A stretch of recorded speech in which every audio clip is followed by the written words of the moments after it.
ಮುಖ್ಯಮಂತ್ರಿ ಹುದ್ದೆಯಿಂದ ಅಹಿಂದ ನಾಯಕನ ನಿರ್ಗಮನ. ಸಿದ್ದರಾಮಯ್ಯನವ್ರನ್ನ ಹೊಗಳೋದು ಮಾತ್ರವಲ್ಲ, ವಿಮರ್ಶೆ ಮಾಡುವ ಕಾಲವೂ ಹೌದು.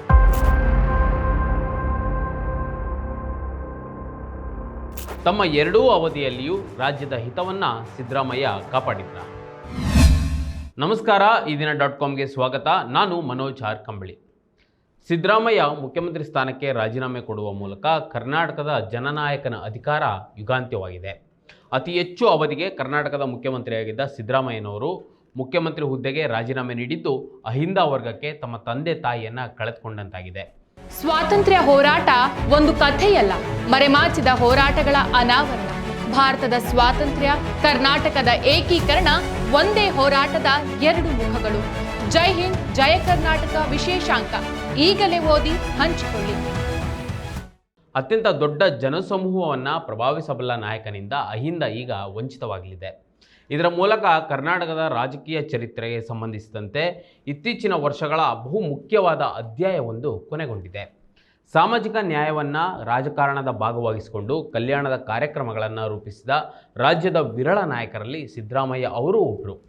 ಪ್ರಸ್ತುತ ಅವರು ಮುಖ್ಯಮಂತ್ರಿ ಸ್ಥಾನಕ್ಕೆ ರಾಜೀನಾಮೆ ನೀಡುವುದರೊಂದಿಗೆ ಅಧಿಕಾರ ಹಸ್ತಾಂತರಕ್ಕೆ ಸಂಬಂಧಿಸಿದಂತೆ ಕಾಂಗ್ರೆಸ್ ಪಕ್ಷದ ಒಳಗೆ ಇದ್ದ ದೀರ್ಘಕಾಲದ ಅನಿಶ್ಚಿತ ಪರಿಸ್ಥಿತಿ ಮತ್ತು ಊಹಾಪೋಹಗಳಿಗೆ ತಾರ್ಕಿಕ ಅಂತ್ಯ ದೊರೆತಂತಾಗಿದೆ. ಡಿ.ಕೆ. ಶಿವಕುಮಾರ್ ಮುಂದಿನ ಮುಖ್ಯಮಂತ್ರಿ ಆಗಬಹುದು ಎಂಬುದು ಬಹುತೇಕ ಖಚಿತವಾಗಿದ್ದರೂ ಹೈಕಮಾಂಡ್ ಇನ್ನೂ ಯಾವ ಹೆಸರನ್ನು ಕೂಡ ಘೋಷಿಸಿಲ್ಲ.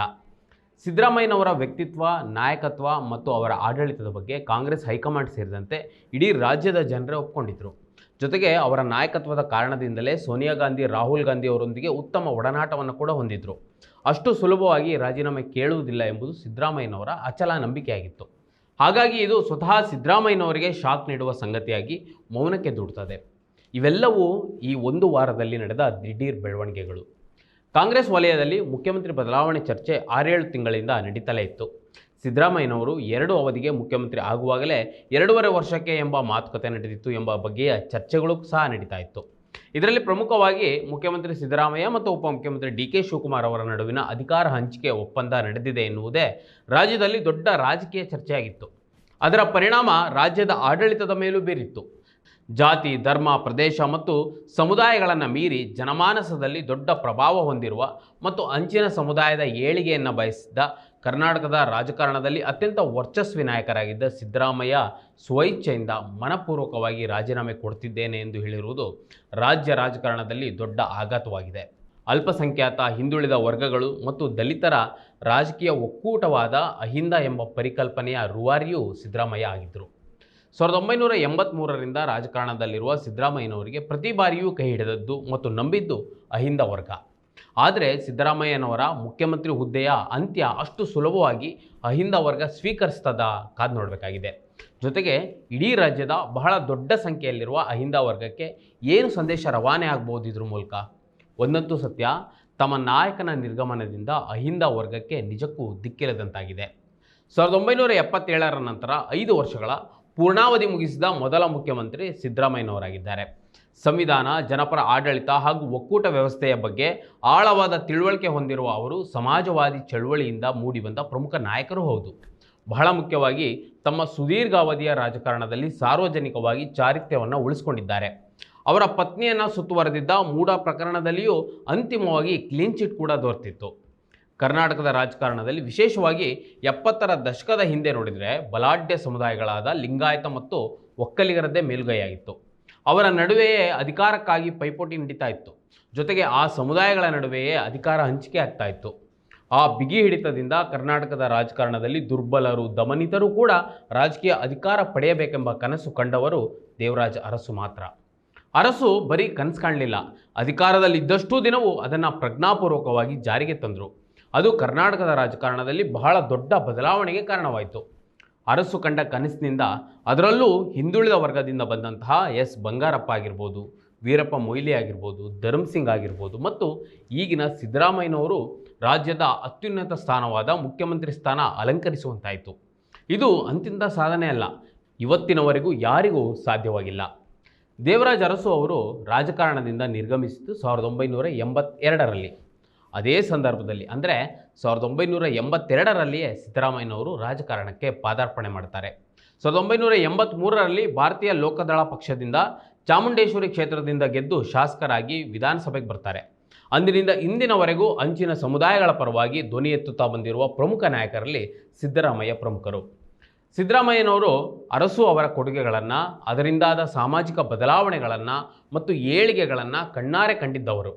Ramakrishna Hegde, H D Devegowda, J H. ಪಟೇಲ್ರಂತಹ ಮಹಾನ್ ನಾಯಕರ ನಡುವೆ ಪಳಗಿದ್ದವರು. ರಾಜಕೀಯ ಪಟ್ಟುಗಳನ್ನು ಕರಗತ ಮಾಡಿಕೊಂಡಿದ್ದವರು.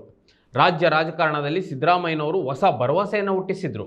ಅದಕ್ಕೆ ಪೂರಕವಾಗಿ ಅಹಿಂದ ಸಮುದಾಯ ಅವರ ಬೆನ್ನಿಗಿದ್ದು ಬೆಂಬಲಿಸಿತ್ತು. JDSನಲ್ಲಿದ್ದಷ್ಟು ದಿನವೂ ಪಕ್ಷದ ಅಧ್ಯಕ್ಷ, ಸಚಿವ, ಉಪಮುಖ್ಯಮಂತ್ರಿಯಾಗಿ ಅಧಿಕಾರವನ್ನು ಅನುಭವಿಸಿದ್ದಾರೆ. ಅದಾಗಿ ಕಾಂಗ್ರೆಸ್ ಪಕ್ಷ ಸೇರಿದ ನಂತರ 17 ವರ್ಷಗಳ ಕಾಲ ಶಾಸಕಾಂಗ ಪಕ್ಷದ ನಾಯಕನನ್ನಾಗಿ ಕಾಂಗ್ರೆಸ್ ಮಾಡಿತ್ತು. 2 ಬಾರಿ ವಿರೋಧ ಪಕ್ಷದ ನಾಯಕ ಹಾಗೂ 2 ಬಾರಿ ಮುಖ್ಯಮಂತ್ರಿ ಆಗುವ ಅವಕಾಶ ಕೂಡ ಕಾಂಗ್ರೆಸ್ ಮಾಡಿಕೊಟ್ಟಿತ್ತು. ಅತ್ಯಂತ ಹೆಚ್ಚು ಅವಧಿ ಪೂರೈಸಿದ ಮುಖ್ಯಮಂತ್ರಿ ಎಂಬ ದಾಖಲೆಗೂ ಕಾಂಗ್ರೆಸ್ ಅವಕಾಶ ಮಾಡಿಕೊಟ್ಟಿತ್ತು. ಸಿದ್ದರಾಮಯ್ಯನವರು ಮೊದಲ ಬಾರಿಗೆ ಮುಖ್ಯಮಂತ್ರಿಗಳಾದಾಗ ಅಂದರೆ 2013ರಿಂದ 2018ರವರೆಗಿನ ಅವಧಿಯಲ್ಲಿ ಡಿನೋಟಿಫಿಕೇಷನ್, ಲೋಕಾಯುಕ್ತ ರದ್ದು ಮಾಡಿದ್ದನ್ನು ಬಿಟ್ಟರೆ ಜನ ಮೆಚ್ಚಿದ ಆಡಳಿತವನ್ನೇ ಕೊಟ್ಟಿದ್ದರು. ಅವರ ಮೊದಲ ಅವಧಿಯಲ್ಲಿ ಕೊಟ್ಟಿದ್ದಂತಹ ಅನ್ನಭಾಗ್ಯ ಯೋಜನೆ ಇಂದಿನ ರಾಜ್ಯದ ಕೋಟ್ಯಾಂತರ ಜನರು ನೆನಪಿಸ್ಕೊಳ್ತಾರೆ. ರಾಜ್ಯದ ಯಾರೊಬ್ಬರು ಹಸಿವಿನಿಂದ ಇರಬಾರದು ಎಂಬ ಕಾಳಜಿಯಿಂದ ಉಚಿತವಾಗಿ ಅಕ್ಕಿ ಕೊಡುವ ಮಹತ್ವದ ಯೋಜನೆಯನ್ನು ಜಾರಿಗೆ ತಂದಿದ್ದರು. ಬಡವರಿಗೆ ಅನ್ನ ಕೊಡುವ ಮೂಲಕ ಅನ್ನರಾಮಯ್ಯ ಎನಿಸ್ಕೊಂಡ್ರು. ಅದೇ ರೀತಿ 2014ರಲ್ಲಿ ಸಾಮಾಜಿಕ ಮತ್ತು ಶೈಕ್ಷಣಿಕ ಸಮೀಕ್ಷೆ ಮಾಡಿಸುವ ಮೂಲಕ ಅರಸು ಅವರಂತೆ ಸಾಮಾಜಿಕ ನ್ಯಾಯದ ಹರಿಕಾರ ಎನ್ನುವ ಮಟ್ಟಕ್ಕೆ ಬೆಳೆದು ಬಂದರು. ಇನ್ನು 2023ರಲ್ಲಿ ಸಿದ್ದರಾಮಯ್ಯನವರು 2ನೇ ಅವಧಿಗೆ ಮುಖ್ಯಮಂತ್ರಿಯಾದಾಗ ನಾಡಿನ ಜನರ ನಿರೀಕ್ಷೆಯಂತೆ ನಡೆದುಕೊಳ್ಳಲಿಲ್ಲ ಎಂಬುದು ಅನೇಕರ ಅಸಮಾಧಾನವಾಗಿತ್ತು. ಆದರೆ ಅವರು 2ನೇ ಅವಧಿಯ ಅಧಿಕಾರಕ್ಕೆ ಏರ್ತಿದ್ದಂತೆ 5 ಗ್ಯಾರಂಟಿ ಯೋಜನೆಗಳನ್ನು ಜಾರಿಗೆ ತಂದರು. ರಾಜ್ಯದ ಎಲ್ಲರಿಗೂ ಇದು ಮೆಚ್ಚುಗೆ ಆಗಿತ್ತು. ಅವುಗಳಿಂದಲೇ ಆದ ಆರ್ಥಿಕ ಚಲನಶೀಲತೆಯನ್ನು, ಸಾಮಾಜಿಕ ಬದಲಾವಣೆಯನ್ನು ಮತ್ತು ಮಹಿಳಾ ಸಬಲೀಕರಣವನ್ನು ನಿಜಕ್ಕೂ ಮೆಚ್ಚುವಂಥದ್ದೇ. ಅಂದು ವಿರೋಧಿಸಿದ್ದ BJPಯವರು ಇಂದು ಅವರೇ ಅಂದರೆ ಮೋದಿಯವರೇ ಆ ಗ್ಯಾರಂಟಿ ಯೋಜನೆಗಳಿಂದ ಪ್ರೇರಣೆ ಪಡೆದು ಇತರ ರಾಜ್ಯಗಳಲ್ಲಿ ಅನುಷ್ಠಾನಗೊಳಿಸುತ್ತಿದ್ದಾರೆ. ಅದನ್ನು ಮೋದಿ ಗ್ಯಾರಂಟಿ ಎನ್ನುವ ರೀತಿಯಲ್ಲಿ ಬಿಂಬಿಸಿಕೊಳ್ತಾ ಇದ್ದಾರೆ. ಇನ್ನು ಇದರ ಜೊತೆಗೆ ಸಿದ್ದರಾಮಯ್ಯನವರ 2ನೇ ಅವಧಿಯಲ್ಲಿ ಒಳ ಮೀಸಲಾತಿ ಗೊಂದಲವನ್ನು ಸಿದ್ದರಾಮಯ್ಯನವರು ಬಗೆಹರಿಸುವಲ್ಲಿ ಎಡವಿದರು. ಇಡೀ ದಲಿತ ಸಮುದಾಯ ನಮ್ಮ ನಾಯಕ ಎಂದು ನಂಬಿಕೊಂಡಿದ್ದಂಥ ಸಿದ್ದರಾಮಯ್ಯನವರೇ ಒಳ ಮೀಸಲಾತಿ ಜಾರಿಯ ವಿಚಾರದಲ್ಲಿ ಎಡವಿದ್ದನ್ನು ಯಾರೂ ಸಹಿಸಲಿಲ್ಲ. ಇನ್ನು ಅದಾದ ನಂತರ ಮೂಢ ಹಗರಣ, ಸಿದ್ದರಾಮಯ್ಯನವರ ಸುತ್ತ ಭ್ರಷ್ಟಾಚಾರದ ಆರೋಪ ಕೇಳಿಬಂದಿತ್ತು. ವಿಧಾನಸೌಧದ ಒಳಗೂ ಮೂಢ ಹಗರಣದ ವಿಚಾರಗಳು ಸದ್ದು ಮಾಡ್ತಾ ಇತ್ತು. ಅಂತಿಮವಾಗಿ ಇದರಿಂದ ಬಿಡಿಸಿಕೊಂಡು ನ್ಯಾಯಾಲಯದಿಂದಲೇ ಕ್ಲೀನ್ ಚೀಟನ್ನು ಪಡೆದರು. ಇನ್ನು 2ನೇ ಅವಧಿಯ ಮೊದಲ ವರ್ಷದಲ್ಲಿಯೇ ಕಾಂಗ್ರೆಸ್ನಿಂದ ವಾಲ್ಮೀಕಿ ನಿಗಮದ ಅಕ್ರಮ ಬೆಳಕಿಗೆ ಬಂತು. ಇದರಿಂದ ಭ್ರಷ್ಟಾಚಾರವೆಸಗಿದ್ದ ಸಚಿವರು ರಾಜೀನಾಮೆ ಕೊಡಬೇಕಾಯಿತು. ನಂತರ RCB ಕಪ್ ಗೆದ್ದಾಗ ಯಾವುದೇ ಮುನ್ಸೂಚನೆ ಕ್ರಮವನ್ನು ಕೈಗೊಳ್ಳದೆ ನಡೆಸಿದ ಸಂಭ್ರಮಾಚರಣೆ ಕಾರ್ಯಕ್ರಮದಲ್ಲಿ ಆ ಸಂಭವಿಸಿದ ಕಾಲ್ತುಳಿತದಲ್ಲಿ 11 ಜನರು ಸಾವನ್ನಪ್ಪಿದರು. ಆ ಸಾವಿನ ಶೋಕ ಇನ್ನೂ ಹಾಗೇ ಉಳಿದಿದೆ. ಇನ್ನು ಅದಾದ ನಂತರ ಯಾವುದೋ ಅನಾವಶ್ಯಕ ಕಾರಣಕ್ಕೆ ತಮ್ಮ ಆಪ್ತರೇ ಆಗಿದ್ದ ಸಚಿವ ರಾಜಣ್ಣರನ್ನು ಬಲಿ ಕೊಟ್ಟರು. ಅವರನ್ನು ಸಚಿವ ಸ್ಥಾನದಿಂದಲೇ ವಜಾ ಮಾಡಿದ್ರು. ಇವೆಲ್ಲದರ ಜೊತೆಗೆ SCP TSP ಕಾಯ್ದೆಯ ಮೂಲಕ ಪರಿಶಿಷ್ಟ ಜಾತಿ ಪಂಗಡಗಳಿಗೆ ಮೀಸಲಿಟ್ಟ ಹಣವನ್ನು ಬೇರೆಡೆಗೆ ವರ್ಗಾಯಿಸಿ ಈ ಸರ್ಕಾರವನ್ನು ಅಸ್ತಿತ್ವಕ್ಕೆ ತಂದ ಸಮುದಾಯಗಳಿಗೆ ಸ್ಪಷ್ಟನೆ ನೀಡದೆ ಸಿದ್ದರಾಮಯ್ಯನವರು ಸುಮ್ಮನಾದರು. ಬಹಳ ಮುಖ್ಯವಾಗಿ ದಾವಣಗೆರೆ ಉಪಚುನಾವಣೆ ಸಂದರ್ಭದಲ್ಲಿ ಮುಸ್ಲಿಮರ ಪರ ಧ್ವನಿ ಎತ್ತದೆ ವಂಶ ಪಾರಂಪರ್ಯ ರಾಜಕಾರಣಕ್ಕೆ ಮಣೆ ಹಾಕಿ ಮುಸ್ಲಿಮರಿಗೆ ದ್ರೋಹ ಬಗೆದರು. ಇದು ಕೇವಲ ಕಾಂಗ್ರೆಸ್ನಿಂದ ಆಯಿತು ಅಂತ ಹೇಳಲಾಗೋದಿಲ್ಲ. ಈ ಎಲ್ಲ ಅವಧಿಯಲ್ಲಿಯೂ ಮತ್ತು ಎಲ್ಲ ಸಂದರ್ಭದಲ್ಲಿಯೂ ಸಿದ್ದರಾಮಯ್ಯನವರು ಕೂಡ ಇದ್ದರು ಎಂಬುದನ್ನು ನಾವು ಮರಿಬಾರದು.